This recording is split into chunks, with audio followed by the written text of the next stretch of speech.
বড় মামা আবার কি করতে আসছে? কাল থেকে রোজা না, সমাজ থেকে লোক গেছিল বলতে রোজার মাসটা আমাদের মসজিদেই ইমামতি করবে। আর থাকবে কোথায়? আমাদের বাড়ি। শুনে আমাকে বাড়ি থেকে চলে যেতে হবে। কিরে দাঁড়িয়ে থাকলি যে, চলে আইগা। যাচ্ছি। আস্তাগফিরুল্লাহ, আস্তাগফিরুল্লাহ।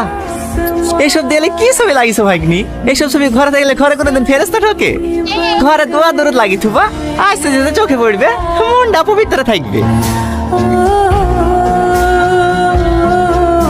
দাঁড়াও, আমি কালকে তোমায় কটা দোয়া লাগা ছবি লেখি দেবো, তাহলে লাগি থুও।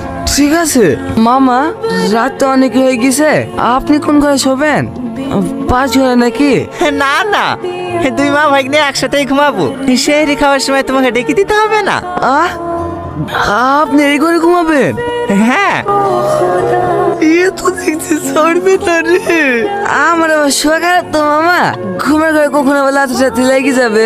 ও কোনো ব্যাপার নাই ভাগ্নি, ছোটবেলায় তোমার কত লাথি খাইছি।